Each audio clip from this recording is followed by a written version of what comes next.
오늘은 로마서 강의 25번째 시간으로 로마서 4장 4절로 8절 말씀을 통해 하나님의 은혜가 누려지는 믿음입니까?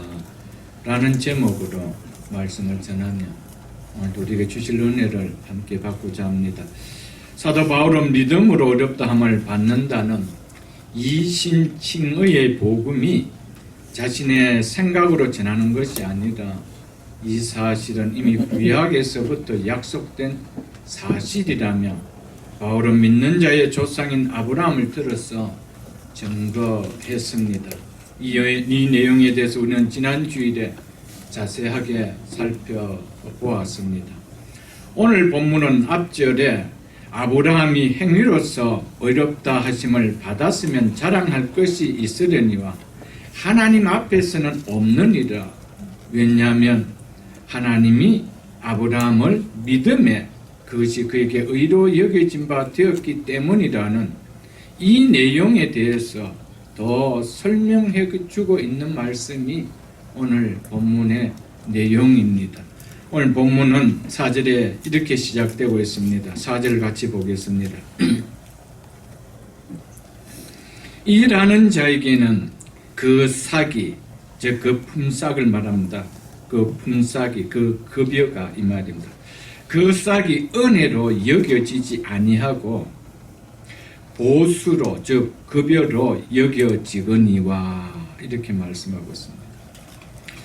지금 4절의 이 말씀은 앞에 아브라함을 통해 이야기할 때에 2절에 대한 보충해서 말씀하고 있는 내용입니다. 2절을 한번 보겠습니다. 만일 아브라함이 행위로서 의롭다 하심을 받았으면 자랑할 것이 있으려니와 하나님 앞에서는 없느니라. 즉 아브라함은 행위로서 의롭다 함을 받은 것이 아니기에 하나님 앞에서는 자랑할 것이 없다라는 것이죠. 이 내용을 들어서 오늘 4절이 보충해서 설명을 해주고 있습니다. 왜 행위로서 어렵다 함을 받았으면 자랑할 것이 있으며 행위가 아닌 믿음으로 어렵다 함을 받았으면 왜 없는지 이 내용을 지금 4절을 통해서 바울이 설명하고자 한다는 것입니다. 그 답은 바로 본문 4절에서 은혜로 여겨지지 아니한다는 말 속에 들어 있습니다. 구원은 하나님의 은혜로 값없이 주어지는 것이기 때문에 인간의 자랑이 있는 공로 때문에 주어지는 것이 아니기 때문에 결코 자랑할 것이 없다라는 겁니다. 아멘. 그래서 일하는 자에게는 그 삭이 은혜로 여겨지지 아니하고 은혜로 여겨지지 아니하고 이렇게 이야기하고 있습니다. 은혜로 여겨지지 아니하면 당연히 받아야 할 것을 내가 받았기 때문에 자랑할 것이 있다라는 것이죠. 그래서 4절에서 일하는 자란 이 말은 2절에서 행위로서 어렵다 하심을 받았으면을 나타내는 말로, 즉 행위로서 어렵게 되려는, 즉 행위로서 구원을 받으려는 자를 비유한 말이 바로 일하는 자라는 말입니다. 일하는 자에게는, 즉 행위로서 의롭게 되려는 자에게는 그 싹이, 즉 어렵다함을 받는 것이, 즉 구원을 받는 것이 은혜로 여겨지지 아니하고 라고 했습니다. 값없이 받는 선물로 여겨지지 않는다는 겁니다. 그것은 당연히 받아야 할 무엇으로 여겨진다라고 하고 있습니까? 보수로, 급여로, 품삯으로 여겨진다라고 말하고 있습니다. 만일 어떤 사람이 자기의 일의 대가로 품삯을 받았다면, 급여를 받았다면 그것은 당연히 받을 보수로 생각하지 주인이 값없이 준 은혜로 여길 자는 없다라는 것이죠. 그러나 아브라함이 받은 이 품삯, 이 급여, 즉 은혜로 의롭다함을 받은 그의 그 의는 하나님이 의를 얻기 위하여 아브라함이 의를 얻기 위하여 어떤 일을 했기 때문에 대가로 주어진 것이 아니라는 것을 이렇게 비유를 들어 설명을 하고 있는 것입니다.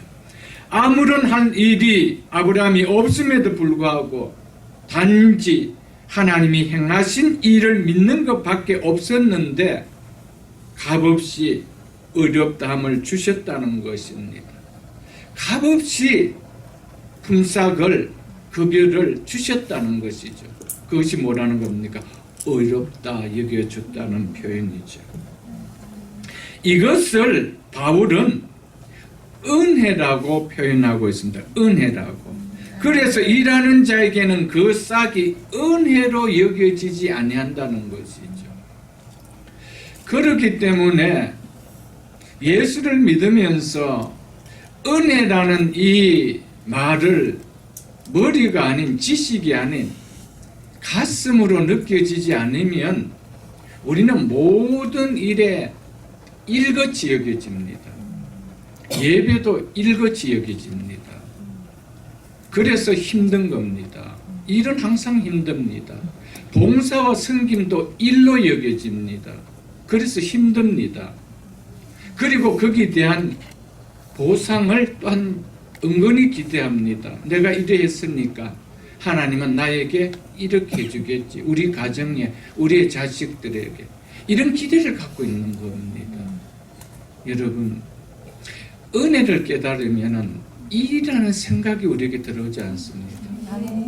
모든 것을 은혜를 받았기 때문에 은혜로 화답하고 싶은 것밖에 없습니다. 거기에 뭔가를 기대하는 기대가 없습니다. 그럼에도 불구하고 하나님은 거기에 대한 생각지도 않았던 보상을 주신다는 것이죠. 그게 너무 놀랍습니다. 우리는 당연히 해드려야 될 것이었는데 하나님은 그것을 구원받은 백성에게는 당연히 여기지 않는다는 겁니다. 그러나 보상으로 여기고 일거치 한다는 거기에는 어떤 것도 하나님은 화답하지 않습니다. 그 사실을 우리가 깨달아야 됩니다.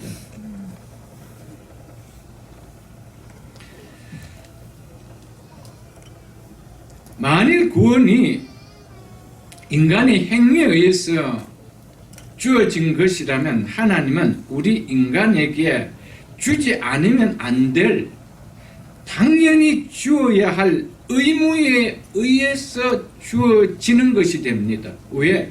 내가 일을 했기 때문에 일한 자에게는 반드시 보상하는 것이 당연하지 않습니까? 그렇기 때문에 일하는 자에게 당연히 주어야 할 삭과 다름없는 것이 구원이 되어버립니다.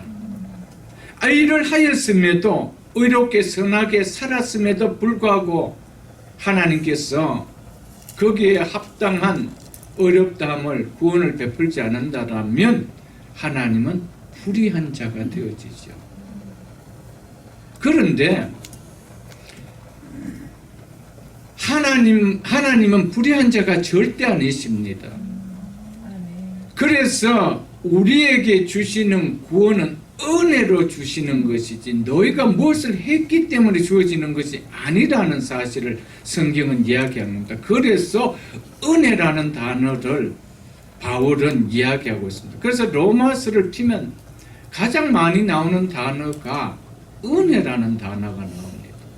이 은혜를 우리가 깨닫지 못하면 수년을 교회 생활해도 정말 그 신앙생활 타워질 수가 없습니다. 모든 것이 일로 여겨집니다. 힘듭니다. 그래서 일이 힘들면 쉬고 싶은 거예요. 그래서 신앙도 쉬고 싶은 거예요. 예배도 쉬고 싶은 거예요. 기도도 쉬고 싶은 거예요. 말씀 보는 것도 쉬고 싶은 거예요. 왜? 다 일로 여겨지기 때문에. 그러나 은혜로 여겨지면은 그게 일로 여겨지지 않는 거예요. 이 사실을 우리가 좀 깊이 깨달을 수 있기를 바랍니다. 아멘. 만일 우리가 어떤 행위를 통하여 구원을 얻는다라는 것이 구원의 원리라면은 이런 행위를 의롭게 살아서 구원을 받는 자에게 하나님이 의를 베풀지 않는다면, 구원을 베풀지 않는다면 하나님은 그분에게 빛을 진 겁니다. 빛을 진 자가 빛을 갚지 않으면 불의한 자죠. 우리 하나님은 불의한 자밖에 아닙니다. 여러분, 우리의 신앙이 하나님을 불의한 자로 만들면 안 됩니다. 우리가 무엇을 한다 해도 우리에게는 하나님의 의를 만족시킬 의를 낼 수 있는 의가 없습니다. 우리 자체가 본성이 의로워질 수 없는 불의가 쌓여져가 있기 때문에 그렇습니다. 만일 의를 드러낸다 하더라도 상대적인 의입니다. 이 사람에게는 의를 드러낼 수 있지만 저 사람에는 원수같이 지낼 수 있습니다. 어쩔 수 없는 거예요. 그러니까 하나님 보시기에 하나님의 율법을 다 만족시킬 수 있는 공의를 베풀 수 있는 자가 있느냐? 없다라는 겁니다. 근데 그런 의를 가지고 너희가 뭐를 구원을 받으려고 하느냐? 라고 하고 있다라는 것이죠. 그래서 행위로 어렵다 할 자는 아무도 없다라고 하는 것이 성경의 선포이죠, 여러분. 그래서 행위로서 어렵다 하심을 받았으면 자랑할 것이 있으려니와 하나님 앞에서는 없느니라고 하셨던 것이죠. 이 땅에 자신의 행위로 하나님 앞에 어렵다함을 받을 사람은 한 사람도 없다라는 것이 하나님의 선포입니다. 이 말은 무슨 말이냐면 하나님의 은혜가 주어지지 않으면 이 땅에서 구원을 받을 백성은 한 명도 없다, 이것을 이야기하는 거예요. 그런데 인간이 어떻게 우리의 힘으로 스스로의 노력으로 스스로의 어떤 선한 행위로 구원을 받을 수 있느냐? 성경은 없다라고 이야기합니다. 인간을 창조하신 하나님께서는 없다라고 이야기합니다. 구원의 길이 있다라면 그것은 하나님이 우리에게 값없이 주시는 은혜밖에 없다라는 것이죠. 믿으십니까, 여러분? 그 은혜를 받은, 그 은혜를 통하여 구원받은 우리가 무슨 자랑할 것이 있으며 그 이후에 누리는, 그 위에 우리의 삶이 무슨 일같이 여기는 신앙생활이 있을 수 있겠어요, 여러분? 그것은 없다라는 것입니다, 여러분. 일하는 자에게는, 즉 행위로서 의롭게 되려는 자에게는 그 싹이 은혜로 여겨지지 아니하고 보수로 여겨지거니와. 이 말씀을 통해서 바울이 전하고자 하는 핵심은 바로 은혜로 여겨지지 아니하고 이 말입니다. 즉 무슨 말이냐면 은혜로 여겨지지 않는 일에는 어떤 구원도 일어나지 않는다, 이걸 이야기하는 겁니다. 그 구원은 무엇으로 이루어진다는 겁니까? 전적인 하나님의 은혜로 여겨진다는 것입니다. 그렇기 때문에 우리의 신앙생활을 하면서 이 은혜라는 것이 성경의 어떤 글자로서의 우리에게 머리에 이해되는 지식이 아니라 이 은혜가 가슴에서 누려져야 되는 거예요. 아멘. 그래서 오늘 설교 제목이 뭡니까? 하나님의 은혜가 누려지는 믿음입니까? 라고 한 것입니다. 이게 누려지지 않으면 신앙생활은 참 피곤합니다. 왜? 일하는 것이 되기 때문에 너무 피곤해요. 그것이 조금 과중되면 더 피곤하게 느껴집니다. 그래서 가능하면 일 안 하는 신앙생활을 할 수 있는 곳으로 전전긍긍하며 다니죠, 여러분. 이게 얼마나 불행해요. 정말 불행합니다, 여러분. 그 은혜를 깨닫지 못한다는 것은 참 비참한 신앙생활하지요. 기쁨과 축복의 신앙생활은 아니고 비참한 신앙생활은 정말 아픔이죠, 여러분.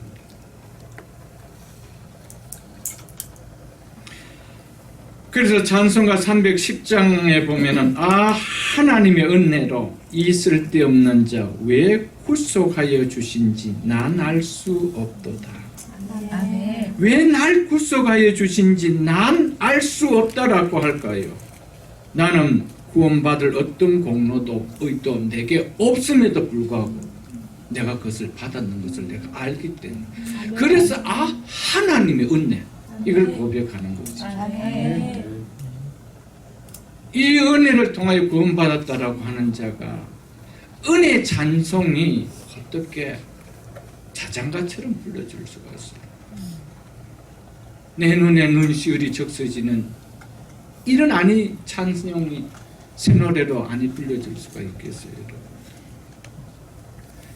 하나님의 은혜가 없다라면 이 땅에 한 명도 어렵다함을 받아서 구원받을 백성이 없는데, 그런 자임에도 불구하고 내가 구원받았다는 것이 하나님의 은혜였다는데 어떻게 그게 무감각할 수 있느냐는 거예요. 여러분, 사단은 은혜를 못 누리게 만듭니다. 그냥 교회에 다녀라고 이야기합니다. 그 대신 하나님의 은혜는 안 누려도 된다는 거예요. 그냥 다니면 된다는 거예요.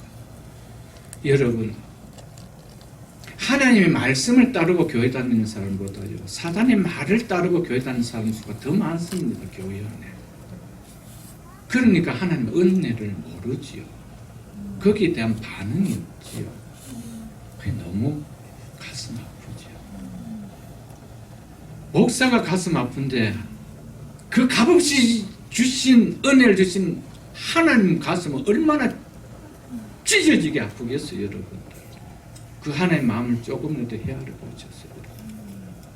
부모에게 자식에게 온갖 사랑을 다 쏟았는데 그 자식이 부모의 사랑을 하나도 못 알아듣고 맨날 하는 일마다 내가 뭐 해줬으니 내놓으라고 한다라면 그 자식을 보는 부모의 마음이 어떻겠어요, 여러분? 찢어지고 않겠어요, 여러분?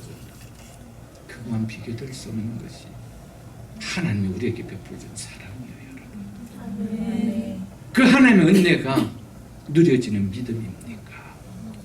라고 묻는 거예요. 로마서를 통하여 이게 깨달아져야 돼요. 그럴 때 신앙은 일이 아니에요, 여러분들. 할까 말까 자를 재는 일이 아니에요, 여러분들. 기쁜 거예요. 감사하는 거예요. 내 생명을 주를 위하여 드린다 해도 그것이 그렇게 힘들지 않는 거예요, 여러분들. 그래서 사도 바울은 다연하된 것은 하나님의 은혜로 되었다라고 고백하는 거예요. 이 은혜가 헛되이 되지 않기 위해서 나는 다른 사도들보다 더 많이 수고하였다라고 하면 그 수고한 그 수고까지도 하나님의 은혜라. 아멘. 여러분, 하나님의 은혜를 깨달으면 우리의 삶은 똑같이 24시간을 살고 똑같이 365일을 살아가지만은 삶의 그 차원이 다른 거예요. 누림, 하루하루를 살아가는 그 누림이 다른 거예요. 기쁨이 다른 거예요. 여러분, 그것을 주시고야 하나님께서 우리에게 값없이 은혜를 주시고 예수 그리스도를 우리 속에 심령 속에 주셨는데 왜 받은 우리가 그걸 누리지 못하며 살아가느냐. 너무 안타까운 일 아니겠어요, 여러분? 그래서 사도행전 20장 24절에서 바울은 이렇게 고백했습니다. 내가 달려갈 길과 주 예수께 받은 사명 곧 하나님의 은혜의 복음을 증언하는 일을 마치려 하며 나의 생명을 조금도 귀한 것으로 여기지 아니하노라고 했습니다. 바울은 주께 받은 사명이 뭐라고 이야기합니까? 하나님의 은혜의 복음이라고 해서 그것을 전하는 거라고 했습니다. 여러분, 복음을 받았다라면 하나님의 은혜를 깨닫지 못한다면 아직 복음을 받은 것이 아니에요. 복음이 무엇인 것이 모릅니다. 그래서 바울은 이 복음을 무슨 복음이라고 이야기합니까? 하나님의 은혜의 복음이다. 하나님의 은혜를 주셨기 때문에 그것이 우리에게 기쁨의 소식, 복음, 굿뉴스가 될 수 있다는 것이지. 믿으십니까, 여러분? 내가 선행하고 내가 무엇을 해서 일을 해서 대가로 받았다라면 그것이 무슨 은혜의 복음이 되어집니까? 그게 무슨 기쁨의 소식이 되어집니까? 아니라는 것이죠. 여러분, 복음이 은혜의 복음으로 와야 됩니다. 이 은혜의 하나님의 은혜의 복음으로 와닿아야 은혜가 깨달아져야 그때 다음에 나오는 그 단어, 이 복음이라는 복된 소식이라는 기쁨의 소식이라는 이 굿뉴스라는 이 가스펠이라는 이 말의 의미가 와닿고 내 속에 정말 이게 기쁘구나 라는 기쁨이 일어나죠, 여러분. 그렇지 않으면 예수 믿는 것이 안 기뻐요. 왜? 일하는 거기 때문에. 누가 일하는 것을 기뻐하는 사람이 있나요? 노동하고 운동하고는 다릅니다, 여러분. 여러분, 우리의 삶 속에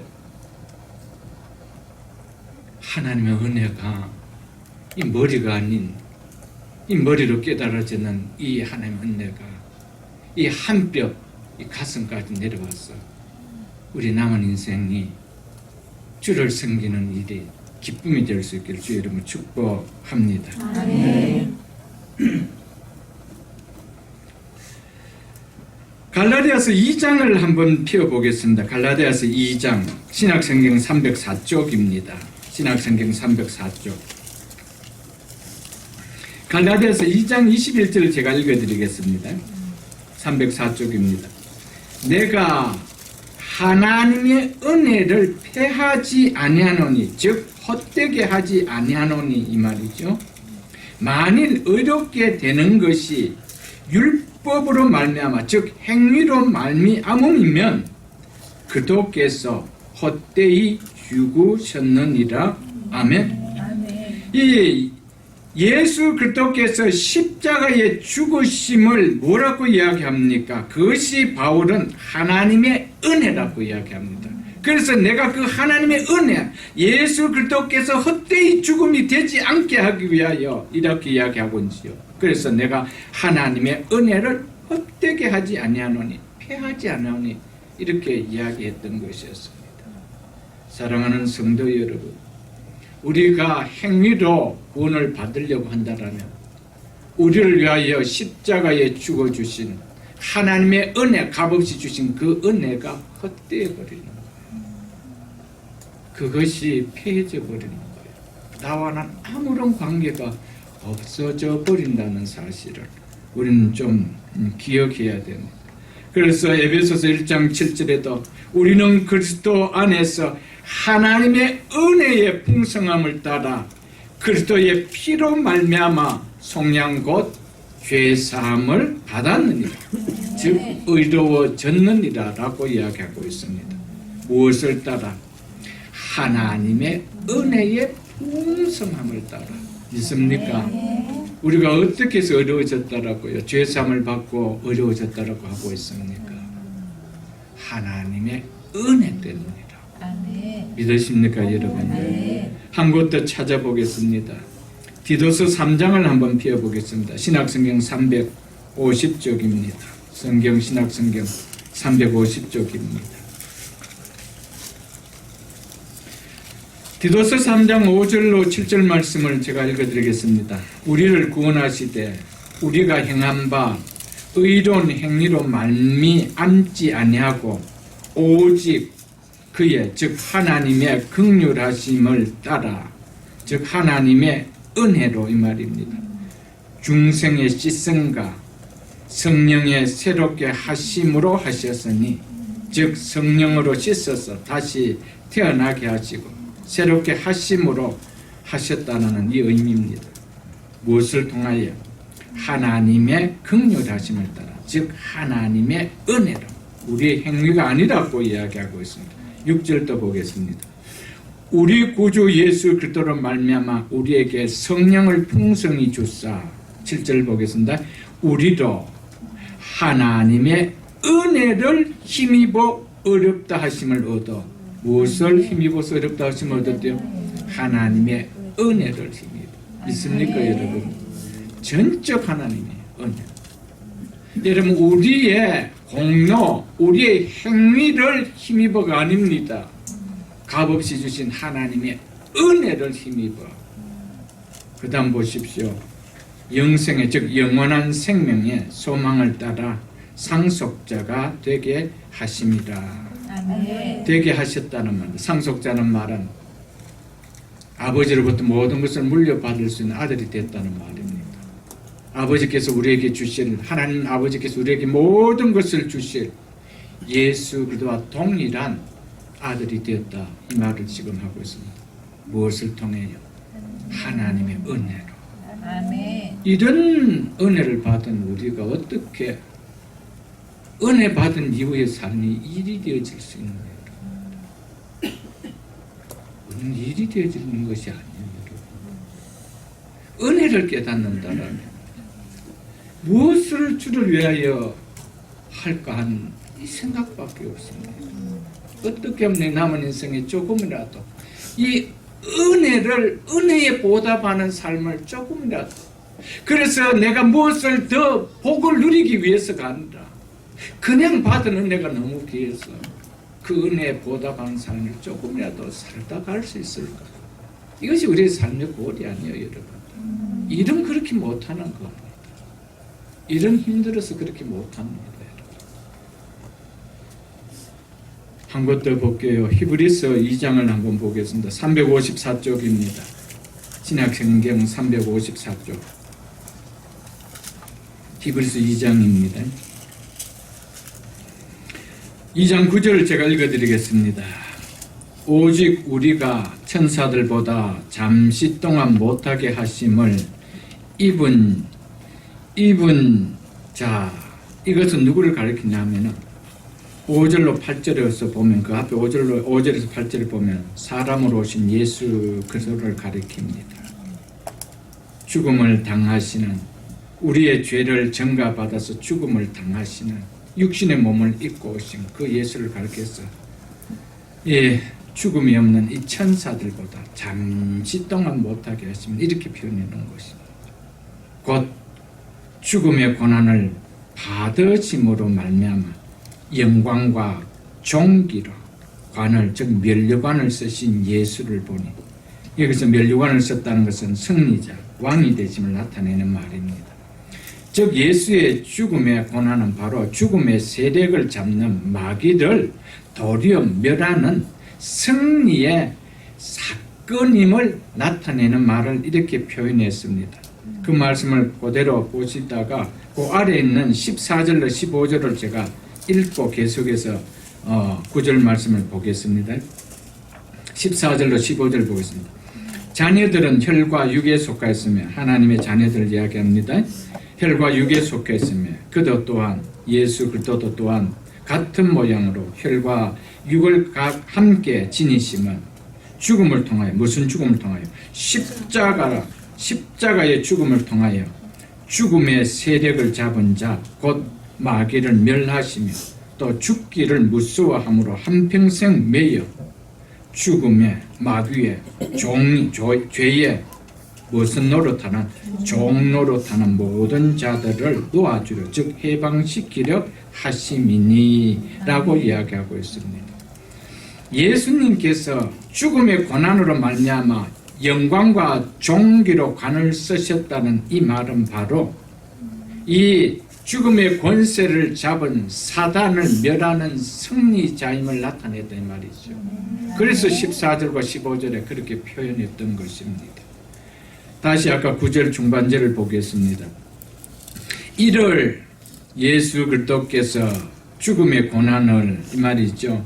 이 예수 그리스도께서 죽음의 고난을 행하심은 하나님의 은혜로 말미암아, 중요하죠. 하나님의 은혜로 말미암아 예수 그리스도께서 십자가에 죽으심은 바로 하나님의 은혜였음을 이야기합니다. 하나님의 은혜가 아니었다면 독생자 예수 그리스도를 내어주셔서 우리를 죽음에서, 사망에서, 죄에서 건져주시는 일이 없지요. 그래서 하나님의 은혜로 말미암아 모든 사람을 구원하기 위하여 죽음을 맛보려 하십니다. 즉 십자가의 화목제물, 희생제물, 대속제물이 되게 하십니다. 이 말입니다. 예수 그리스도의 죽음을 통한 구속 사역의 성취는 죄로 말미암아 하나님의 영광에 이르지 못하는 죄인인 우리로 하여금 하나님의 영광에 들어갈 수 있도록 하심이, 이것이 바로 하나님의 은혜로 말미암아 되어졌다라는 것을 말해주고 있는 것입니다. 아멘. 믿습니까, 여러분? 아멘. 그래서 10절을 보십시오. 그 밑에 있는 10절을 보십시오. 그러므로 만물이 그를 위하고 즉 만물을 그분이 창조하시고 이 말입니다. 예수 그리스도가 창조하시고 또한 그로 말미암은 이가 만물을 보존하시는 이가 이 말입니다. 이분 누구시죠? 예수 그리스도시죠. 많은 아들들을 즉 많은 자녀들을 이끌어 영광에 하나님의 영광에 들어가게 하시는 일에 그들의 구원의 창시자 예수 그리스도죠. 고난을 통하여 구속 사역을 온전하게 하심이 완전하게 하심이 합당하도다. 아멘. 아멘. 우리를 하나님의 영광에 들어가게 하시기 위하여 구원의 창시자 예수 그리스도를 어떻게 하셨다는 것입니까? 이 구속 사역을 온전하게 위하여 십자가의 화목 제물로 내어주셨다 이 말입니다. 아멘. 우리에게 뭘 주시기 위하여? 하나님의 영광에 들어가게 하기 위하여. 아멘. 이것이 무엇으로 말미암아 되어졌다라고요? 9절에 보니까 하나님의 은혜로 말미암아 모든 사람을 위하여 죽음을 맛보게 하십니다. 모든 사람을 하나님의 영광에 들어가기 위하여 구원하시기 위하여 이렇게 하셨다라는 사실이죠, 여러분. 여러분, 우리가 이 은혜를 우리의 행위로 받을 수가 있나요? 우리가 남들보다 조금 더 착하게 산다는 기준을 가지고 이 은혜를 받을 수 있나요, 여러분들? 남보다 조금 더 나은 성품을 갖고 살아간다고 해서 우리가 이런 은혜를 받을 수가 있나요? 성경은 모든 사람이 죄를 범했으며 하나님의 영광에 이르지 못한다는 것이 성경의 진리입니다. 아멘. 그런 하나님의 영광에 이르지 못하는 우리를 하나님의 은혜로 그 영광에 들어가게 하셨다는 거예요. 아멘. 이게 우리의 행위가 아니고 그분의 은혜라고 성경이 이야기합니다. 아멘. 여러분, 하나님의 은혜를 우리가 깨닫는다라면 정말 우리의 삶은 다릅니다. 여러분. 똑같은 인생을 7, 80 인생을 살아가는데 그분이 느끼며 누리는 삶이 다릅니다. 여러분. 너무 그렇지 않고 그리고 하나님의 은혜를 모르고 신앙생활하는 사람과 남은 인생 살아가는 삶이 정말 다릅니다. 정말 다릅니다. 여러분, 똑같은 5번 프리를 달리지만은 그 달리는 사람들의 운전대를 잡은 사람의 마음들이 다 다릅니다. 기뻐서 잡고 가는 사람도 있고요. 어떤 사람들은 급한 일로 달려가는 사람도 있고 어떤 사람은 다급한 마음으로 달려가는 사람도 있고 다 다릅니다. 똑같이 7, 80의 인생을 살아가지만 그렇습니다. 여러분, 하나님 은혜를 알고 사는 사람은요 7, 80의 인생이 달라요. 여러분, 뭐 환경 때문에가 아닙니다. 하나님 은혜 때문에. 값없이 주신 하나님의 은혜 때문에. 아멘. 그래서 정말 다른 겁니다. 내가 가진 것이 없어도, 배운 것이 없어도, 좀 못나도, 좀 무지해도 달라요. 그 기쁨이 달라요. 누림이 달라요. 차원이 다른 삶을 살게 되지요, 여러분.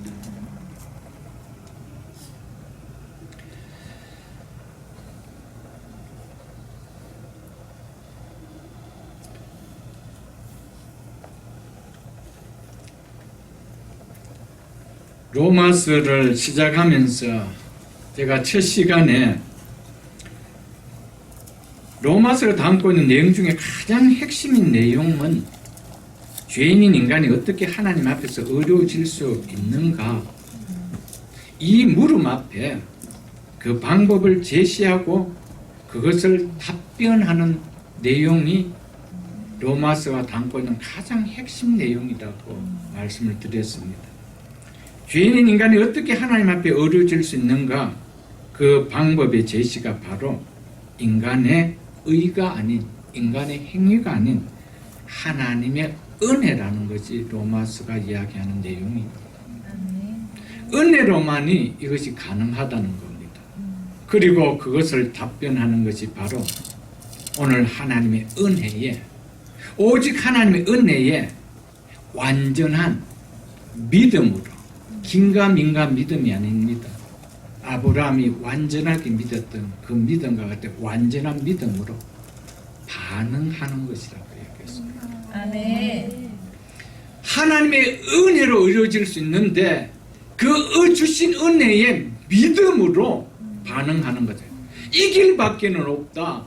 이 길만이 우리가 의로워질 수 있는 유일한 길이라는 것이 조금도 의심 없이 완전한 믿음으로 반응하는 것 라는 것이 로마서가 담고 있는 핵심 내용입니다.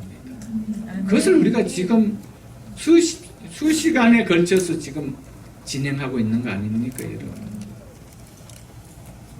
하나님의 은혜가 깨달아지죠. 그 은혜가 깨달아진다라면 믿음으로만이 반응할 수밖에 없다라는 것을 우리가 알게 되죠. 그 믿음조차도 하나님 앞에는 자랑할 수 있는 행위가 아니라고 이야기했습니다. 이 사실 우리가 여러 차례 걸쳐서 들었던 말씀이죠, 여러분.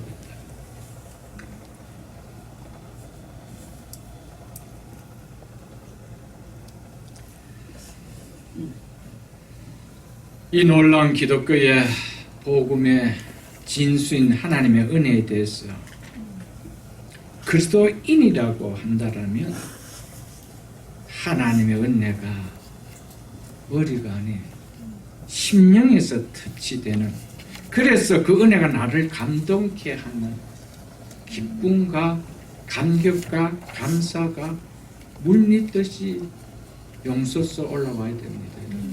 아멘. 이 감격이 한 번은 있어야 되는 거예요. 그래야 하나님의 은혜가 무엇이라는 것이 내가 경험해 봤기 때문에 내가 이야기할 수 있는 거예요. 그렇지 않으면 그냥 내 이야기가 아닌 남의 이야기를, 책에서 본 이야기를 내가 그냥 도용해서 하는 것밖에 아닙니다. 여러분, 하나님의 은혜 때문에 머리가 아니고 가슴에서 터치되어 정말 솟아오르는 감격의 기쁨, 그 감사, 이게 한번 일어나야 돼요, 여러분들. 아멘.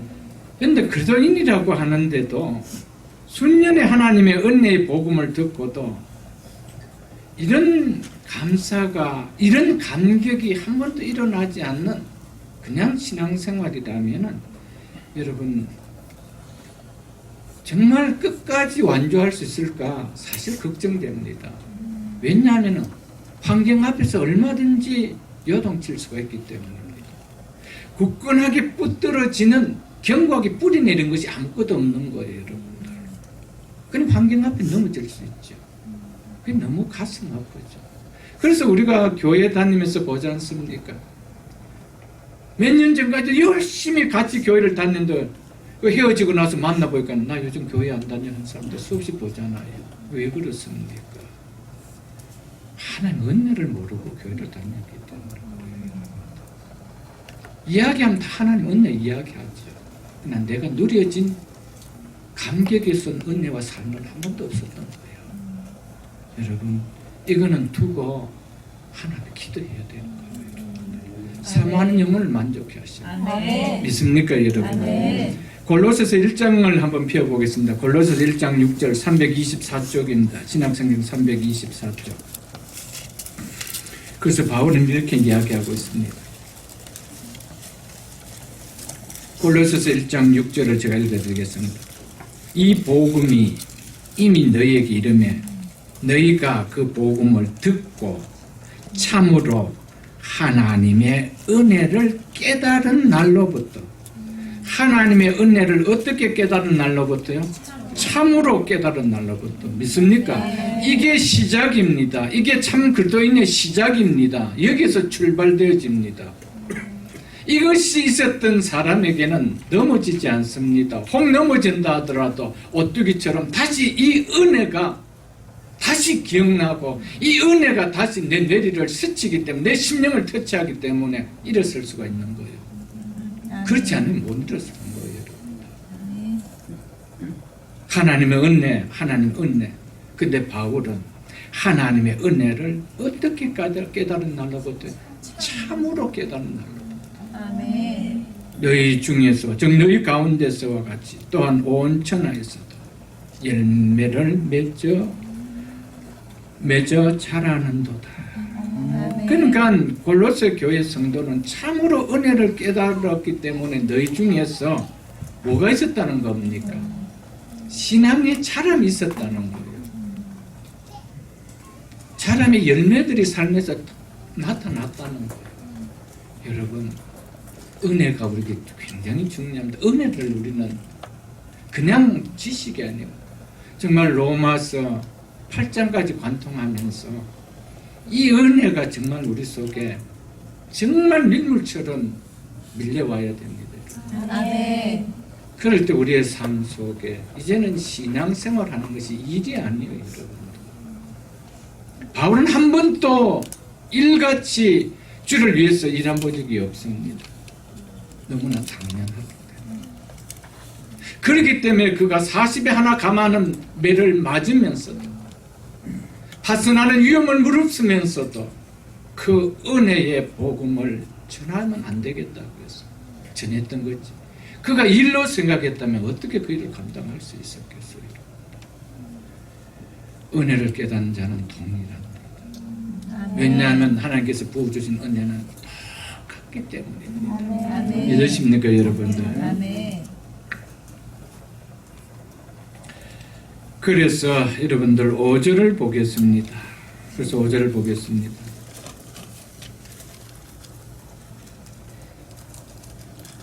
우리 성경엔 접속사 빠져가 있네요. 그러나라고 들어가야 됩니다. 그러나 일을 아니할지라도 즉 어렵다함을 얻기 위해서 아무 수고를 하지 않아도 이 말입니다. 즉 아무 공로가 없어도 이런 뜻입니다. 그러나 이를 아니할지라도 경건하지 아니하는 자를 어렵다 하시는 일을, 여기에서 경건하지 아니하는 자는 1장 18절에 말씀드리면서 설교하면서 제가 말씀을 넉넉하게 드렸습니다. 하나님을 인정하기 싫어하는, 하나님을 마음에 두기 싫어하는 자를 가리키는 말입니다. 꼭 하나님의 존재를 인정한다 해도 하나님에 대한 경외심이 없는 자를 가리켜서 하는 말이 경건치 아니하는 자라 이 말입니다. 그래서 경건치 아니한 자를 의롭다 하시는 이를 믿는 자에게는 그의 믿음을 의로 여기시나니. 아멘. 아멘. 이게 하나님의 은혜라는 것이죠. 나는 구원받을 수 있는 어떠한 공로도 하나님 앞에 행한 적이 없습니다. 내가 10년 정도 예수를 믿고 교회도 다니고 교회를 충성하고 나니까 내가 너를 그 공로를 보고 의롭다 해줬다는 거 아니라는 것입니다. 언제요? 이 사실을 내가 받아들이는 그 순간입니다. 아멘. 믿으십니까? 그 순간에 내가 어떤 상태에 있다는 것을 내가 고백할 때입니까? 나는 경건치 못하는 죄인이다. 하나님 앞에 절대적으로 경건치 못한 죄인이라는 이 사실을 내가 그냥 안고 있는 그 당시에, 그럼에도 불구하고 하나님은 나를 의롭게 해줄 수 있다라는 이 사실을 믿는 자에게는 하나님은 그를 뭐로 여겨주신대요? 의로 여겨주신다. 그 말은 내 의를 너 의처럼 여겨서 내 의를 너에게 넣어주겠다는 겁니다. 우리의 의를 가지고 해변에 가는 것이 아닙니다. 우리는 예수 그리스도를 믿는 순간에 그대로 아직도 경건치 못한 불의한 하나님 앞에 죄인의 모습 그대로입니다. 우리가 예수를 믿는 순간 어려움으로 완전히 탈바꿈하느냐, 그런 어떤 변화가 일어났냐? 아닙니다. 그 모습 그대로입니다. 그래서 이 모습 이대로 주 받아옵소서. 이게 우리 찬양 아니에요, 여러분? 그대로입니다. 그런데 하나님은 내가 너를 의롭다는 것을 믿구나 라고 하시면서 당신의 의를 우리에게 주셔서 내가 그 의를 보고 내가 너를 의로운 자라 여겨주겠다는 거예요. 아멘. 네가 어렵게 되었다가 아니고 의로운 자로 여겨주겠다는 겁니다. 아멘. 이게 굉장히 중요한 이야기입니다. 자, 앞으로 그 이야기를 계속해서 좀 할 것입니다, 여러분. 하나님은 결코 우리의 행위를 보시고 어렵다 하시는 분이 아니라는 겁니다. 일을 아니할지라도 어렵담을 얻기 위해 일한 것이 아무것도 없는데 그 어렵담을 받을 수 있는 어떤 싹을 요구할 수 있는 그런 행위도 나에게 없었는데 그런 우리를 보고 의롭다 해주시는 분이 계신데요. 그분의 그 약속을 믿는 자에게 하나님은 그 믿음을 의로 여겨주신다. 이것이 복음의 핵심입니다. 아멘. 여러분, 그래서 3절에 보면 아브라함이 하나님을 믿음에 그랬죠. 뭘 믿었습니까? 하나님의 신실한 그 약속을 믿었습니다. 아멘. 그 약속을 믿었던 그 믿음을 보시고 아브라함을 의롭다 여겨줬다는 그 내용을 지금 여기에서 5절에서 이야기를 하고 있는 것이죠, 여러분들. 5장 로마서 5장을 여러분 한번 보겠습니다. 로마서 5장 6절로 8절 말씀을 제가 읽어드리겠습니다. 우리가 아직 죄인 되었을 때, 자, 우리가 아직 연약할 때, 여기서 연약하다는 말은 뭐 몸이 나약하다, 뭐 어린아이 같다 이런 말이 아닙니다. 믿음이 연약하다 이런 말도 아닙니다. 하나님을 알지 못하여 스스로 구원의 길을 찾을 수 있는 힘이 없을 때 말입니다. 그래서 소망이 전혀 없는 상태에 있을 그때를 가리켜서 아직 연약할 때라고 이야기했던 것이었습니다. 기약하신 대로 그리스도께서 누구를 위하여? 경건하지 않는 자를 위하여 죽으셨도다. 아멘. 여러분, 경건치 아니하는 자, 그래서 경건하게 되고 의롭게 되려고 일한 것이 아니고 네가 일을 안 해도 내가 일을 하겠다는 거예요. 그게 뭡니까? 하나님께서 독생자 예수 그리스도를 십자가에 내어주신 이 일이죠, 여러분. 그래서 경건치 아니하는 자를 위하여 죽으셨도다. 7절 보겠습니다. 의인을 위하여 죽는 자가 쉽지 않고 선인을 위하여 용감히 죽는 자가 혹 있거니와. 8절요. 우리가 아직 죄인 되었을 때. 이 말은 앞에서 무슨 이야기입니까? 경건치 않을 때죠. 연약할 때죠. 이 이야기를 8절에서는 우리가 아직 죄인 되었을 때 그리스도께서 우리를 위하여 죽으심으로 하나님께서 우리에 대한 경건치 않은 자를 향한 죄인을 향한 이 말이죠.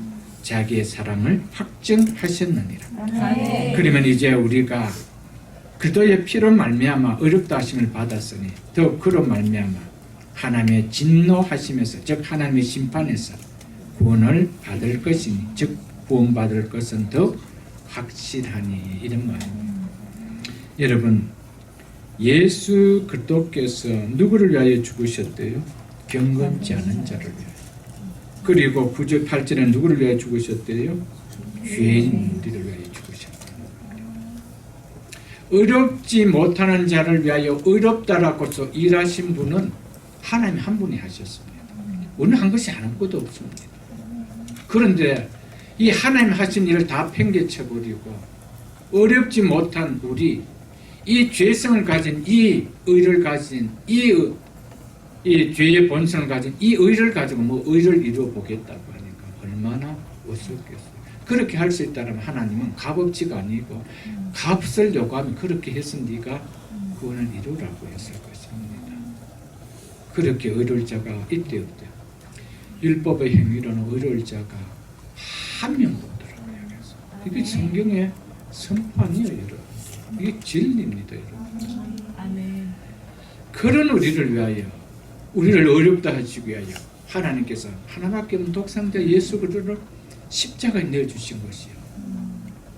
이것을 가르쳐 하나님 은혜라고 이야기합니다. 아멘. 이게 하나님 은혜예요. 나는 생각지도 못하는 가운데 있었는데 나는 살다가 7, 80의 인생을 살다가 죽음 이후에 영원한 하나님의 심판을 받고 멸망할 수밖에 없는 존재인데 그런 여러분과 저를 위하여 아직도 죄인 되었을 때 하나님께서는 우리를 어렵다 하시기 위하여 하나님 먼저 일을 하신 거예요. 아멘. 그리고 우리에게 무엇을 요구한 것도 없었습니다. 그냥 값없이 받으라. 이게 하나님의 은혜란 말이에요. 아멘. 하나님의 은혜는 어디에서 출발하냐? 하나님의 사랑에서 출발합니다. 아멘. 하나님이 우리를 사랑하셨기 때문에 하나님의 은혜가 나오는 거예요, 여러분. 그렇기 때문에 하나님의 은혜를 깨닫는 자가 하나님의 사랑을 깨닫지 못한다라면 그거 아니죠, 여러분. 아닌 거예요. 여러분, 하나님의 사랑을 깨닫습니까? 하나님의 은혜를 깨닫는 당연하고 하나님의 은혜를 깨닫고 삽니까? 하나님의 사랑을 누리는 건 당연한 거예요. 이게 성도의 삶이죠, 여러분들.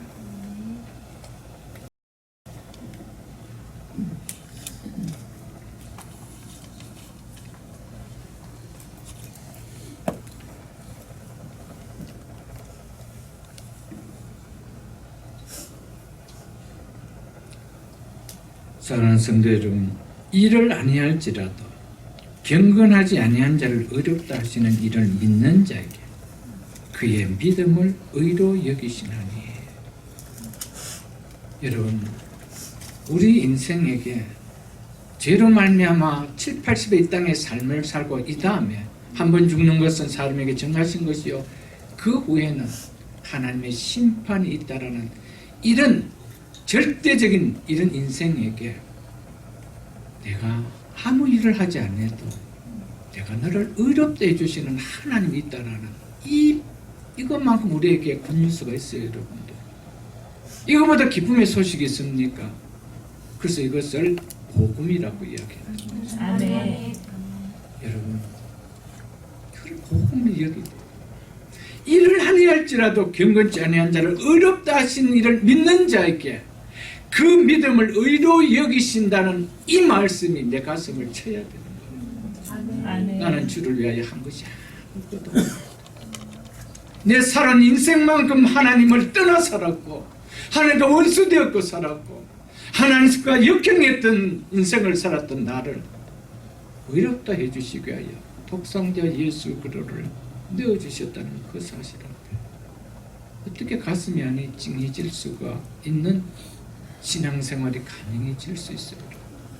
그렇다면 그것 또한 기적이죠. 그렇게 되질 수가 없는 거예요, 여러분.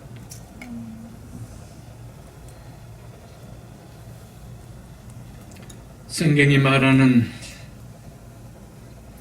은혜가 뭘까요, 여러분들? 하나님을 마음에 두기 싫은 경건치 않은 자에게 그럼에도 불구하고 하나님께서 값없이 거저 주시는 선물, 이것을 은혜라고 이야기합니다. 이것을 성경에서 구원이라고 이야기합니다. 구원은 전적이 값없이 그저 받은 하나님의 은혜의 선물입니다. 여러분, 그러나 그저 받고 났지만 이제 그저 받고 나면은 그냥 지낼 수 없는 것이 이 은혜가 주는 속성입니다. 내가 어떻게 이걸 그저 받고 살아갈 수 있지? 이제의 삶이 내 구원을 이루기 위한 행함이 아니고 이 은혜가 너무 벅차서 내 남은 인생 속에 이 은혜를 은혜로 표현하는 삶을 조금이라도 살다가 가고 싶어지는 것이죠. 은혜를 갚는다는 말이 아니에요. 우리가 어떻게 하는 은혜를 갚을 수가 있어요. 우리의 몸을 다 드린다 하더라도 하나님 은혜는 억만분의 1도 못 갚는 것이 우리 인생입니다. 근데 우리 하나님 은혜 못 갚습니다. 받은 은혜 조금이라도 표현하며 살고 싶었어요. 아멘. 믿습니까, 여러분? 아멘. 표현하며 살고 싶었어요. 그래서 그 표현의 삶을 살다가 주 앞에 서는 것이죠. 그냥 표현하는 것이 너무나 당연한데 하나님 그것을 당연하게 보시지 않고 우리의 삶 속에 내가 너를 축복하겠다. 이래 나오는 거예요. 그 아멘. 하나님 얼마나 좋으신 하나님이에요. 아멘. 너무나 당연함에도 불구하고 우리 하나님은 당연하게 여기지 않아. 내가 나를 축복하겠노라. 아멘. 너무 감사하지요, 여러분들. 기독교는 인간의 무슨 공로로, 우리의 무슨 행함으로 구원받음을 가르치는 그런 종교가 아닙니다. 제가 이렇게 이 표현의 언어의 항쟁이 있어서 어쩔 수 없이 제가 종교라고 표현합니다. 그러나 기독교는 종교가 아닙니다. 사회 분류 속의 종교라고 하니까 그냥 제가 종교라는 것이지, 기독교는 생명 자체입니다. 아멘. 그러나 또한 이 땅에는 이 하나님의 이 전적인 은혜가 아닌, 우리가 무엇을 해서가 아닌, 내가 무엇을 함으로 공로로 의를 이루어 구원을 받으려고 하는 사람들이 거의 태반입니다.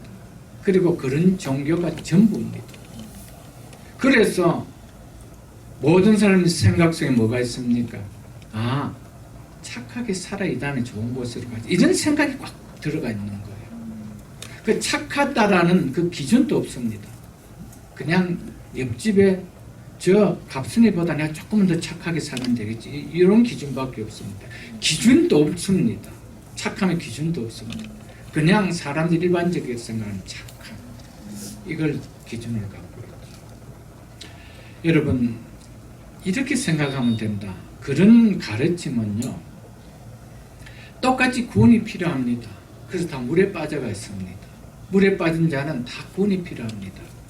그런데 세상 사람들이 가지고 있는 생각, 구원과, 그리고 일반 종교가 가르치는 구원과는, 그래 물에 빠진 사람들에게 뭘 주느냐면은 수영 교본을 던져줍니다. 그리고 그걸 거기서 익혀서 헤엄치고 나오라는 겁니다. 그겁니다, 여러분.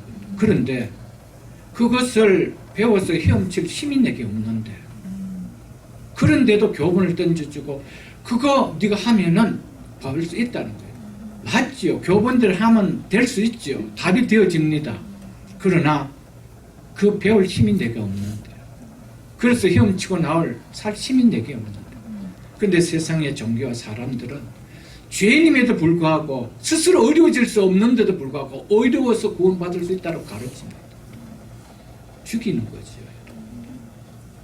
기독교는 뭡니까? 그냥 가서 건져주는 거예요.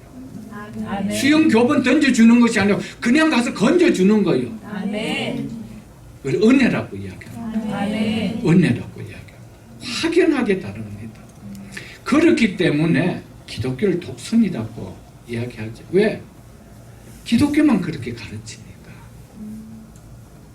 여러분, 이걸 받아들일 수가 없는데요. 하나님의 은혜가 아니면 구원이 없다는데, 행위로도 구원받을 수 있다라고, 그곳에도 구원이 있다라고 한다면 그건 가짜지요, 여러분. 그렇게 말한다 목사가 가짜 목사죠. 가짜 교회죠, 여러분들. 그건 어쩔 수 없는 거예요. 진리는 하나밖에 없기 때문에. 아멘. 그러나 우리는 사랑을 갖고 있기 때문에 그렇지 않다라고, 그래 너는 그래 마음대로 살아라고 안 했죠. 땅 끝까지 이르라.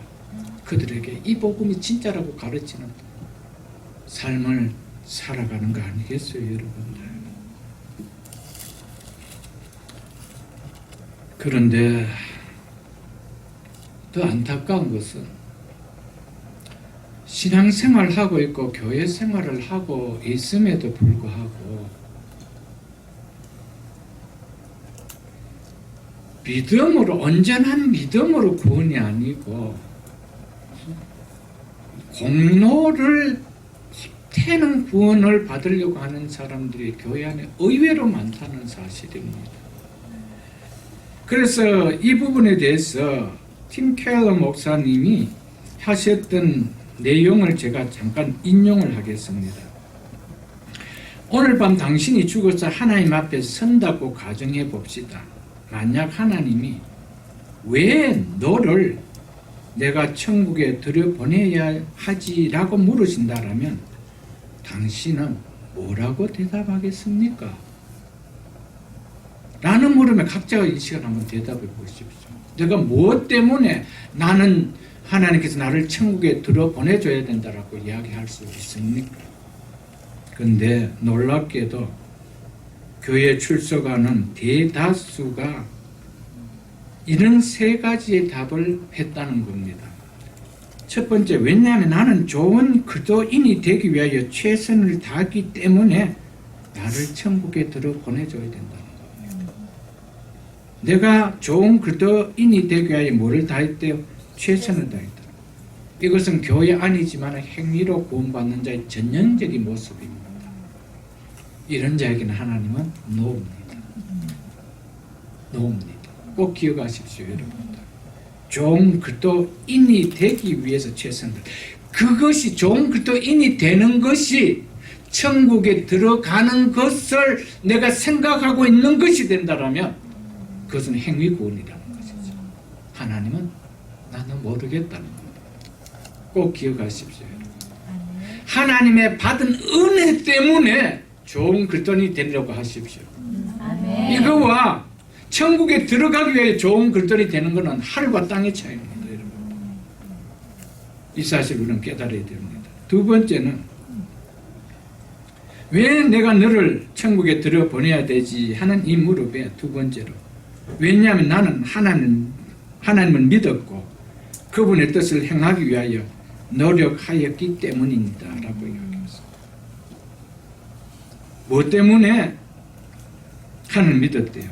천국에 들어가기 때문에 하나님을 믿었고 천국에 들어가기 위해서 그분의 뜻을 행하려고 노력했다는 겁니다. 이것은 믿음 위에 행위를 더해서 구원받으려고 하는 겁니다. 믿음 위에 행위를 더하는 겁니다. 이것도 하나님 놓습니다.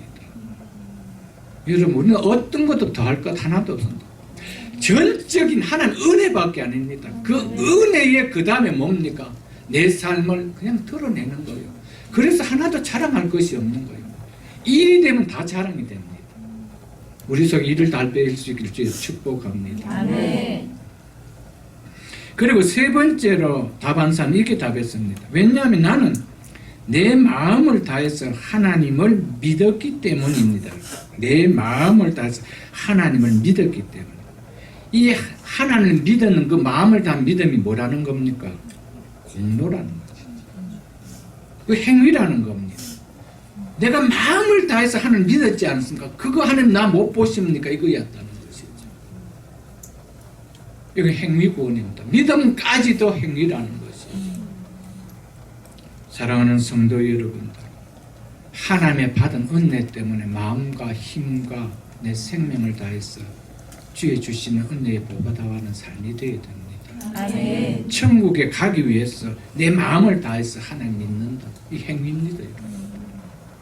여러분, 이렇게 교회 안에 이런 신앙생활하는 사람이 적지 않습니다. 여러분. 팀켈러 목사님의 이야기로는 대다수였다 이렇게 설문조사를 하니까 대다수였다. 몰랐어도 그렇겠죠. 여러분. 그러니까 여러분들 이런 신앙생활하는 사람의 특징이 있다라면 여러분들 항상 불안합니다. 열심히 신앙생활하지 못한 항상 불안합니다. 여러분들 그리고 자신감이 없습니다. 구원에 대한 자신감이 없습니다. 오늘 집사님, 오늘 하나님께서 부르신다면 집사님 하나님 앞에 설 자신 있습니까? 하면 사람들 앞에서는 예라고 합니다. 그러나 혼자서는 불안합니다. 특징입니다. 여러분들. 사랑하는 성도 여러분들, 평상시에는 많은 사람들 앞에 구원을 이렇게 받는다라고 이야기하지만 그래도 내가 주를 위하여 해놓은 업적들이 없고 이런 것들을 바라볼 때 늘 생각이 뭐냐 하면은 이것들이 없기 때문에 내가 늘 불안한 거예요. 내가 뭔가 해놓은 것이 없다라는 거예요. 나는 교회에서 직분도 못 받았는데 내가 교회에서 뭘 또 하지도 못했는데 항상 이런 것들이 내 속에 불안케 만드는 것이죠. 여러분들, 사랑하는 성도 여러분, 지난 시간도 제가 말씀드렸지 않습니까? 진짜 믿음은요, 죽음 앞에서 기뻐할 수 있는 믿음입니다. 아멘. 죽음 앞에서 두려움이 아닙니다. 왜? 한 번 죽는 것은 사람에게 정하신 것이요, 그 후에는 심판이 있는데, 나는 이제 심판을 받을 수 없는 죄인이 아닌 의로운 자로 하나님이 뭐 해주셨기 때문에, 여겨주셨기 때문에, 여겨주신 자가 되기 때문에, 그분의 의가 내 속에 들어와서 나를 의로운 자로 여겨주시기 때문에 내가 너를 더 이상 죄인으로 취급하지 않겠다는 겁니다. 여기에 대한 확신을 갖는 그 믿음 속에 하나님은 뭐를 주신다고 해야 합니까? 그 믿음을 의로 여겨주신다는 것이죠. 그 행위를 가지고요. 여러분, 행위는 우리 속에는 은혜 때문에 이제 드러내는 표현을 밖에 안 합니다. 행위 때문에 구원받는 것은 다 나를 속이는 거예요. 그 앞에 죽음 앞에 두려운 거예요. 사람들과 이야기할 때는 다 구원의 확신이 있는 것 같은데 마지막 임종 앞에서는 다 두렵고 떠는 거예요. 내가 죽으면 어떻게 되지? 확신이 없는 거예요. 여러분, 그런 확신 없는 믿음에 하나님의 의가 들어갈 수 있을까요, 여러분들?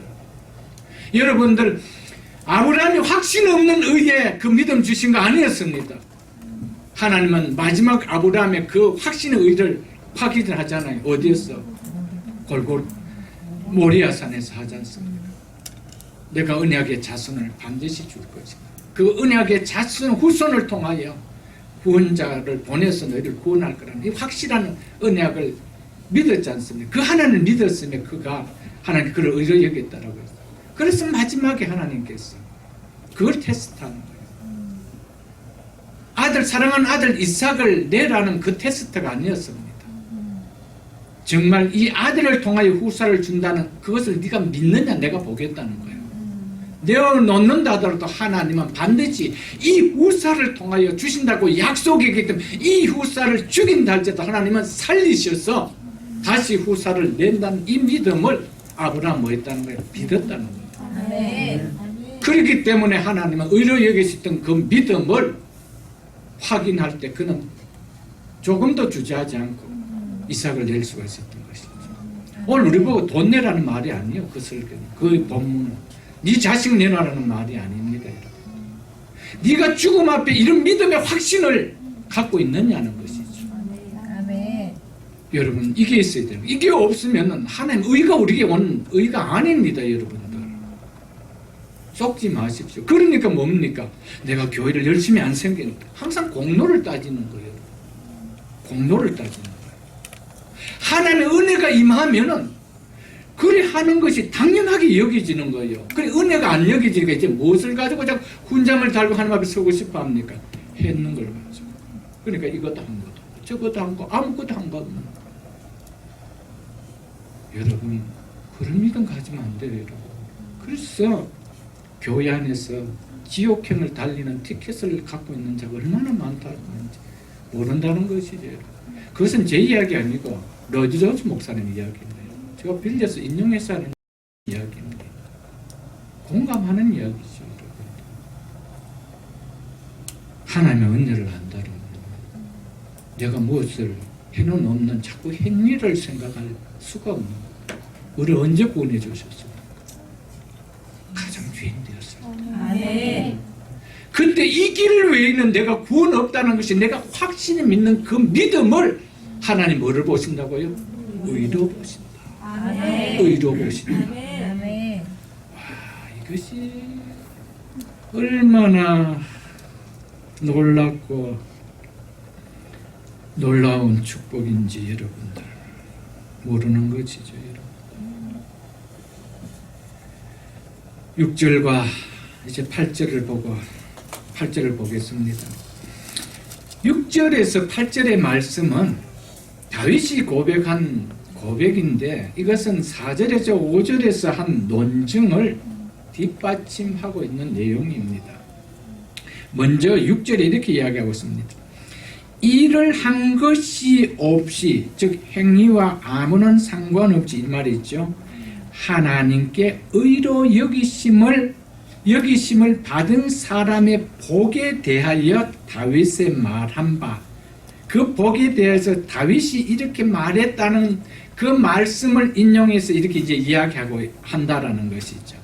여러분, 여기서 중요한 말이 뭡니까? 일을 한 것이 없이 하나님께 의로 여기심을 받는 사람이 인간으로 태어난 사람 중에 가장 큰 복을 받은 자라는 사실을 이야기하고 있습니다. 아멘. 믿습니까, 여러분? 아멘. 나는 아무것도 한 것이 없어요. 내가 예수를 믿는 그 순간에 내 살아온 삶을 돌아보면 하나님과 원수진성을 밖에 없었어요. 그럼에도 불구하고 이 말씀 앞에서 맞습니다, 하나님. 내가 죄인인데 무슨 내게 의가 있어서 내 의로움으로 구원을 받을 수가 있겠습니까? 나를 위하여 독생자 예수 그리스도를 십자가에 내어주신 하나님께서 행하신 그 일만이 유일하게 내가 구원받을 수 있는 그 구원입니다라고 믿는 그 순간에 하나님 우리를 구원해 주신대요. 아멘. 그 구원을 받은 자가 가장 인생에서 복되다. 여러분 묻습니까, 여러분? 아멘. 그렇다면 여러분과 저는 내 인생에서 가장 복받은 자인 줄 믿습니까? 아멘. 그래서 제가 설교하면서 정말 하나님의 은혜를 깨닫는 자가 삶이 다르다는 이유가 여기 있는 거예요. 왜? 나는 세상에 가장 복받은 자이기 때문에. 복받은 자가 여러분들 하위를 달리면서 핸들을 잡고 어떻게 가겠어요, 여러분? 헛노래를 하면서 가죠. 아멘. 다른 거예요. 똑같이 프리를 다녀도 그 핸들을 잡고 운전하는 사람이 각양 다 다른 거예요. 7, 80의 인생을 살아가는데 사람은 다 다른 거예요. 어떤 사람은 아무리 많은 것을 가져도 불행하게 살아가는 사람이고, 어떤 사람은 정말 단칸방에 살면서도 행복하게 살아가는 사람이 있습니다.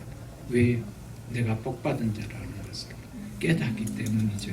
아멘. 하나님께 의로 여기심을 받는 사람은 5절에 보십시오. 그의 믿음을 의로 여기시나니 3절도 보십시오. 아브라함이 하나님을 믿으며 그것이 그의 의로 여겨진 바 되었느니라. 여기서 4장에서는 여기다는 말이 이 가장 핵심적인 표현입니다. 하나님의 구원을 나타내는, 의롭다 해주시는 그 하나님의 구원을 나타내는 핵심의 표현입니다. 여기서 여기다는 로기조마이라는 이 단어, 지난 시간에 말씀드렸습니다. 몸으로 간주하다라는 의미를 가진 단어라고 얘기했죠. 다른 사람의 소유를 마치 나의 소유처럼 간주해주는 단어. 나의 것으로 계산되었다라고 해주는 단어입니다. 내 것이 아닌데도 이것은 너 것이야라고 계산해버리는 거. 아브라함도 그의 후손인 우리도 결코 의로운 자가 아님에도 불구하고 하나님께서 아브라함도 우리도 마치 똑같이 의로운 자처럼 간주해 주셨다. 그렇게 계산해 주셨다는 거예요. 내가 더 이상 너에게서 죄의 값을 물을 그런 계산할 것이 너에게는 없다라는 겁니다. 왜? 독생자 예수께서 우리의 죄값을 그분이 다 계산하시고 그분의 이루신 의를 우리 속에 넣어주셨기 때문에 하나님께서는 우리의 죄를 보시는 것이 아니고 우리의 죄값을 다 치르시고 의를 만족시키시 예수 그리스도의 의를 보시고 우리를 의롭다 해주시는 거예요. 이젠 내가 너를 더 이상 죄값을 물을 죄인으로 간주하지 않겠다. 누구로 간주하겠다? 의인으로 간주하겠다. 아멘. 의인으로 간주하겠다. 얼마나 감사해요. 여러분, 하나님 우리를 의인으로 간주해 줬다고 해서 우리가 의인으로 변했다는 말이 절대 아닙니다. 우리는 여전히 죄인입니다. 그래서 하나님은 의롭다 함을 받은 자의 특징을 가리켜서 무엇을 드러냈냐면 회개함을 드러냅니다. 아멘. 네가 의로운 자냐? 그렇다면 이제 이렇게 살아야 되지. 의로운 자처럼 살아야 되지. 그게 회개입니다, 여러분. 아멘. 그래서 우리 속에 조그마한 하나님의 말씀을 역행하는 일이 나타나면 우리가 뭘 하게 되죠? 하나님, 내가 이렇게 살 수 없죠. 라고 회개하는 것이죠. 이것이 하나님의 의가 들어왔다라는 증거입니다. 우리는 여전히 죄인입니다. 그래서 죄를 지을 수밖에 없습니다. 그럼에도 불구하고 의로 간주된 자이기 때문에 우리는 뭘 해야 된다는 거예요? 회개하며 살아간다는 것이죠. 아멘. 있습니까, 여러분들?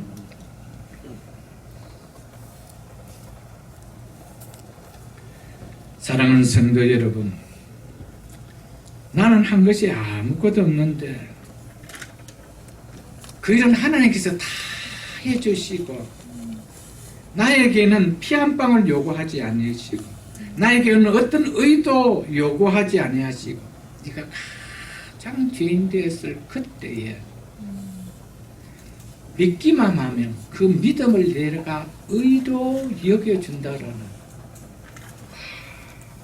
이 복보다 큰 복이 있습니까? 그래서 성경은 일한 것이 없이 하나님께 의로 여기심을 받는 사람의 복이라 이야기합니다. 이게 복이라는 거예요. 인생 최고의 복이라는 거예요. 여러분 믿습니까, 여러분? 여러분 이 땅에서 세상 사람들이 복이라고 여기는 그 복을 누구보다도 산더미같이 7, 80인생 살아가면서 쌓았다고 해봅시다. 그런데 그 복이 내 죽음의 시간 앞에서 진짜 복되게 역할을 해주지 못한다면 그게 진짜 복일까요? 살아가는 동안의 복으로 여겨지죠. 막상 죽음 앞에서는 어느 하나도 나에게 복으로 다가와 역할해 주는 것이 없습니다. 그게 무슨 복입니까, 여러분? 진정한 복은 임종 앞에서 소망을 가질 수 있도록 붙들어 주는 것. 그게 복 아니에요, 여러분? 임종 앞에서 소망 가질 수 있다라는 것. 임종 앞에서 기뻐할 수 있다라는 것. 이 사람 진짜 복 아니에요, 여러분? 이것을 우리가 돈 주고 샀습니까?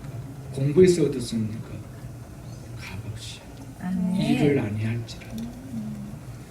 그래서 가장 복된 자예요, 여러분. 아멘. 얼마나 여러분 복된 자입니까? 한 것이 없는데 하나님 주시겠다는데. 저는 이 복을 값없이 누려서 제가 이 사실을 제가 청년 때 깨닫고 정말 가슴이 쳤습니다. 그래서 제가 학교 교편을 잡고 있으면서 아이들에게 이 복음을 전하고 너무 싶었던 거예요. 그래서 점심시간 아이들 불렀어. 그 음악실을 좀 음악생성하고 의논해서 거기를 사용하면서 제가 복음을 전하고 예배를 드리고 그렇게 되었습니다. 이 복음 너무 제가 벅찼습니다. 근데 하나님은 순간순간 제게 이 복음을 진짜 이제 배우면서 전하라는 사인을 많이 주셨는지 불구하고 제가 이리저리 좀 농땡이 치다가 늦지막 나이에 제가 이 길을 들어왔습니다. 저는 이 복음 때문이었습니다. 값없이 그저 주신 일한 것이 아무것도 없는데 제가 돌아보면 하나님 위해서 일한 것이 하나도 없었어요. 그럼에도 불구하고 의롭게 해주시고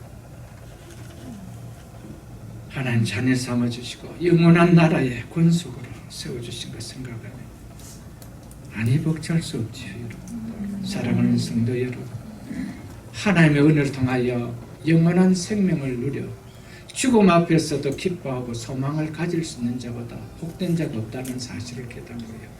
나는 내 인생에 가장 복을 누린 자라고 생각하죠.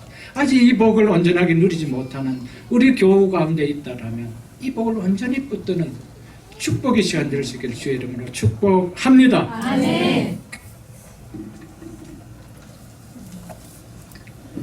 7절로 8절 보겠습니다.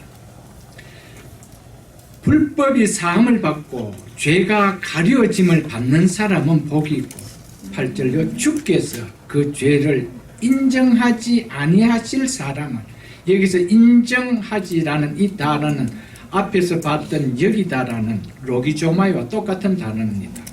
그러니까 그 죄를 죄로 여기지 아니하실 사람은 복이 있도다 함과 같으니라. 아멘. 이 말씀은 다윗의 고백으로 시편 32편 1절과 2절에서 했던 다윗의 고백을 바울이 인용했습니다.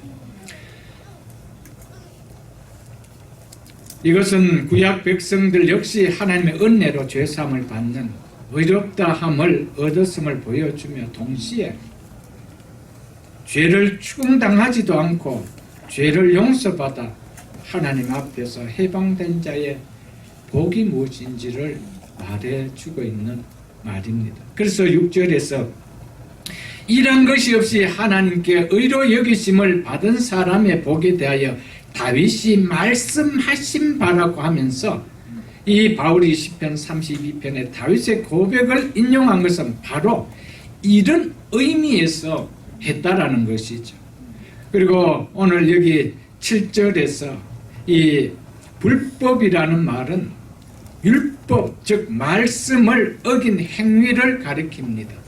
그러니까 하나님의 말씀을 어긴 행위가 바로 죄지요. 그래서 뒤에 나오는 죄와 동의어로 반복해서 사용되어지고 있습니다. 그리고 사하심을 받고와 가려심을 받고도 역시 동의어의 반복으로 사용되고 있습니다. 뜻을 강조하고 내용을 보다 명확하고자 할 때 또 우리의 문법과 마찬가지로 이 히브리의 문법, 이 헬라의 문법은 반복해서 표현하고 있는 것은 동의어를 가지고 반복해서 표현하고 있습니다.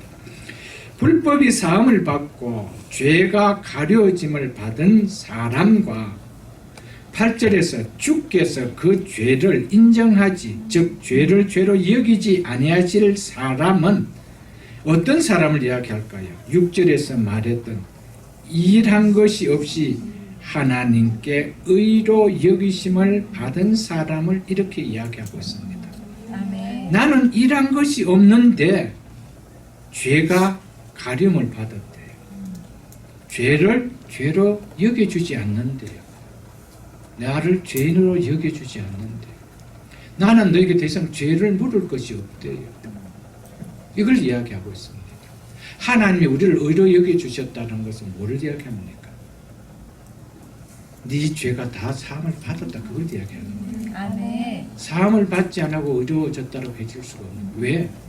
하나님은 공의의 하나님이기 때문에 죄인을 결단코 의롭다 하실 수가 없는 분입니다. 그러면 그분은 거룩하신 하나님이 되어질 수가 없습니다. 죄가 있으신 거짓말장이 뿐입니다, 여러분. 그러니까 죄님에도 불구하고 의롭다 해줄 수 있고 더 이상 죄를 묻지 않겠다는 것은 그에게 더 이상 물을 죄가 없을 만큼 죄가 사해졌다 이 말입니다. 그래야만이 하나님은 우리가 죄님에도 불구하고 의롭다 해줄 수도 있고 죄를 더 이상 묻지 않겠다는 겁니다. 그것을 이제 이야기하기 위해서 뒤에서 뭡니까? 이제 불법이 사함을 받고 죄가 가려짐을 받은 사람, 주께서 죄를 인정하지 아니할 사람이라고 이야기했던 것이었습니다. 아멘.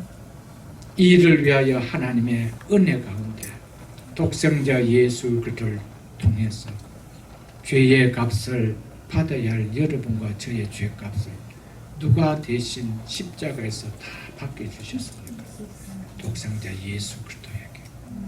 그래서 하나님은 여러분과 저의 죄를 다 전가받고 그 죄가 없으신 그분이 여러분과 저의 죄를 전가받고 죄인으로 여기짐을 당하여 십자가의 죄값을 다 당했습니다.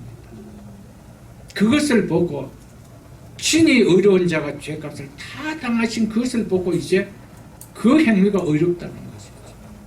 그래서 그 사실을 믿을 때 그 이루어진 우리의 죄값을 감당하셨던 그 의가 우리의 의처럼 오게 하신다는 것. 그것을 의로 여겨주신다는 것이죠. 우리가 의인돼서가 아닙니다. 의로 여겨주신다는 것. 왜? 내 아들이 네가 당할 죄값을 다 당했다. 내가 너에게 더 이상 물을 것이 없다. 이것이죠. 여러분, 세상 사람들은 과거의 죄를 씻기 위하여 많은 고행을 합니다. 그리고 또 뭐까지도 여러분들 해나갑니까, 여러분들?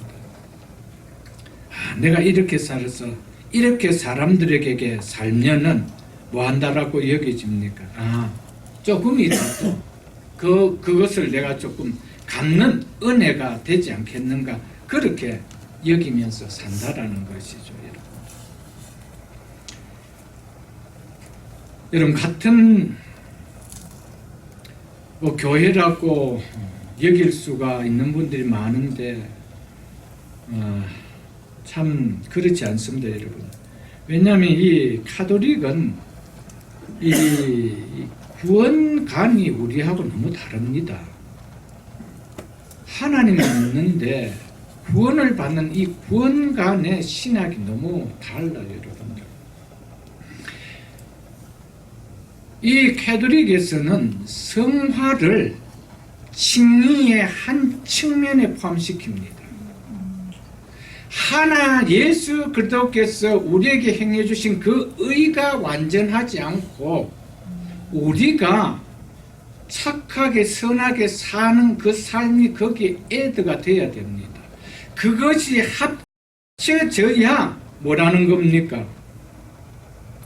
우리를 어렵게 해줄 수 있다는 거죠. 그러니까 카톨릭에서는 예수를 믿는 순간에 즉각적인 칭의가 일어나는 일은 절대 없습니다. 이 너무 다른 것이죠, 여러분들. 그러니까 그리스도의 흠없는 의 대신 믿는 신자들의 불완전한 의를 칭의에 애도시키고 있다는 것이죠. 그러니까 너무 다르단 말이에요, 여러분들. 그러니까 카톨릭에서는 절대로 어느 누구를 붙들고 당신 오늘 하나님께서 생명을 부르시면 천국에 갈 수 있습니까? 라고 하는 사람 한 명도 대답 못합니다. 예, 그렇다고 대답하는 사람. 왜? 즉각적인 칭의가 없고 내가 해놓아야 되는 애드해야 될 성화가 드러나야 되는데 그 성화라는 기준이 없기 때문에 그렇습니다. 어느 만큼 해야 어느 정도로 해야 되는지를 모르고 그래서 어디 간다는 겁니까? 연옥을 간다는 것이죠. 성경에 없는 것을 너무 많이 만들었어요. 너무 다릅니다. 성경 어디에도 그렇게 이야기하고 있지 않습니다. 우리가 죄인 되었을 때 하나님 우리를 구원해 주셨습니다. 믿습니까? 경건치 않은 우리를 경건하게 되어서 보고 경건하게 해주신 분이 아닙니다, 여러분들. 속지 마세요, 여러분. 이건 다른 복음입니다. 절대 속지 마세요, 여러분. 죽음 임종 앞에서도 내가 지금까지 믿은 그 믿음에 대한 확신을 갖고 해븐에 가는 소망이 없다라면 얼마나 불행하게 신앙생활한 거예요, 여러분. 자신감이 없는 신앙생활. 그 무슨 기쁨이 있겠어요, 여러분. 불행하죠, 여러분. 아, 불행합니다. 안식교도 마찬가지입니다. 그분에 확신이 없습니다. 교리 자체가 그렇습니다, 여러분. 복음은 그래서 이게 굿뉴스인 거예요, 여러분. 아멘. 내가 오늘 내 생명이 끝난다 하더라도 내가 어딜 갈지 모르는데 어떻게 그게 여러분 복음이 되어지고 기쁨의 소식이 되어지고 여러분 굿뉴스가 되어질 수 있어요, 여러분. 아니요, 여러분. 그래서 이거는 아니라고 개혁했던 것이 루터의 종교개혁 아니에요, 여러분. 그래서 무엇이든지 교회에 쌓고 해서 하나라도 더 의를 이루려고 만들었던 거, 부조리가 거기서 발생됐던 거 아니에요. 교회의 모든 하는 일은 하나님의 받은 은혜 때문에 드러나는 표현이지 뭔가를 하나라도 애도하기 위하여 그것이 나의 성화가 되어지는 것으로 삼아 칭의를 받으려고 한다면 그것은 다른 복음이라고 성경은 이야기하고 있다는 사실 잊지 마십시오, 여러분. 아멘. 죄가 가려짐을 받았다는 말은 하나님께서는 더 이상 죄를 보시지 않고 기억하시지도 않는다는 겁니다. 더 이상 내가 너에게서 죄를 카운트하지 않겠다는 겁니다. 예수 그리스도께서 십자가에 죽으실 때 우리의 과거와 현재와 미래의 죄까지 그분은 다 담당하셨습니다. 그래서 예수님께서 십자가에 죽으실 때 뭐라고 죽으셨습니까? 내가 다 이루었다. 내가 다 이루었다. 테텔레스타이 라고 하면서 내가 다 이루었다라고 이야기했습니다.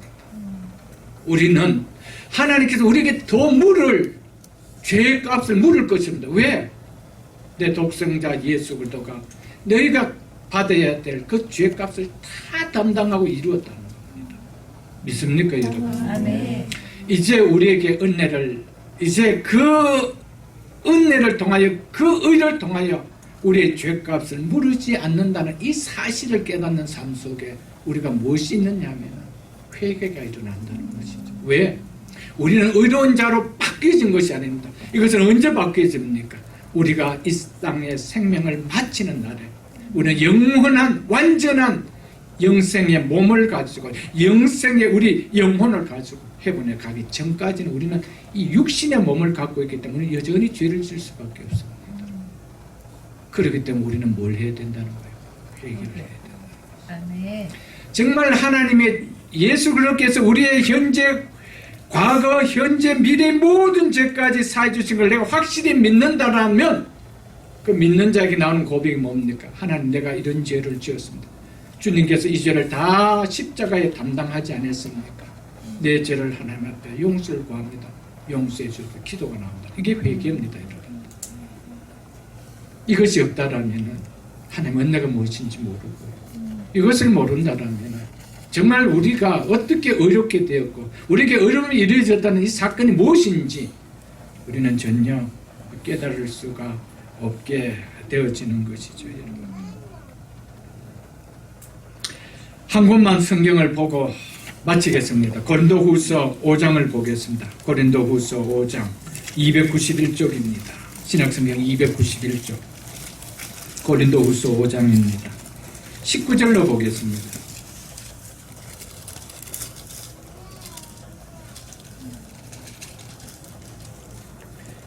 곧 하나님께서 그리스도 안에 계시사 세상을 자기와 화목하게 하시며 그들의 죄를 그들에게 돌리지 아니하시고. 믿습니까? 아멘. 여러분, 우리의 죄를 우리에게 돌리지 않은 것이 하나님이 하시는 일입니다. 왜냐하면 그리스도 안에서 그 속죄 제물로 속량으로 화목 제물이 되셔서 화목하셨기 때문입니다. 그래서 화목하게 하는 말씀을 우리에게 부탁하셨느니라. 그럼 우리가 그리스도를 대신하여 사신이 되어 하나님 우리를 통하여 너희를 권면한 것 같이 그리스도를 대신하여 간청하노니 너희는 하나님과 화목하라. 하나님 죄를 알지도 못하신 이들 우리를 대신하여 죄로 삼으신 것은 우리로 하여금 그 안에 하나님의 의가 되게 하려 하십니다. 아멘. 아멘. 하나님의 의가 우리 속에서 역사하시기 때문에 우리의 죄를 더 이상 뭐하지 않는다는 거예요. 돌리지 않는. 그래서 베드로전서 2장 24절에는 친히 나무에 달려 그의 몸으로 우리의 죄를 담당하셨으니라고요. 그분 누구의 죄를 담당하셨다고요? 여러분과 저의 죄를. 그렇기 때문에 이제 어렵다함을 받았다는 것이 뭡니까? 우리에게 있는 모든 죄가 사해졌다는 거예요. 이제 나는 너에게서 더 이상 죄값을 카운트할 수 있는, 카운트할 것이 없다는 거예요. 이미 뭐가 됐다는 거예요. 다 카운트 됐다는 거예요. 이게 하나님의 은혜입니다. 이것이 우리의 무슨 공로로 되어졌습니까? 우리가 아직도 구원을 받기 위하여 그 허우적거리는 가운데서도 수영 교본을 보고 수영을 하면서 나와야 됩니까? 일을 아니할지라도 어렵다 해주시는 이 하나님을 믿는 그에게 의로 여겨주시는 이 하나님 믿는 거 아니에요, 여러분? 우리에게 복음이 전해지고 우리에게 복음이 와닿는 것은 항상 주어지는 것이 아닙니다, 여러분. 그래서 오늘 구원의 날이요. 아멘. 믿습니까? 아멘. 오늘 우리의 구원의 날이요. 그래서 그 말씀을 듣기를 닫지 말라고 그랬어요. 여러분, 이 말씀을 받을 수 있기를 축복합니다. 하나님의 은혜가 누려지는 믿음입니까? 라는 제목으로 말씀을 드렸습니다. 사랑하는 성도 여러분, 지금 각자에게 이 질문을 던져보시고 오늘 설교 제목을 던져보시고 우리 남은 인생이 아직 많지 않습니까? 하나님 언제 부르실지 모르시겠지만 이제는 교회 생활이 일이 되게 하지 마시고 이제는 우리의 삶이 하나님의 은혜가 누려져서 조금이라도 하나님의 은혜에 보답하며 사는, 정말 이것을 해서 구원을 받는 것이 아니고 값없이 주신 은혜에 보답하고 싶어요. 그런 은혜가 머리가는 심령에 느려지는 믿음이 될 수 있기를 이 시간 주의 이름으로 축복합니다. 아멘. 주신 말씀 생각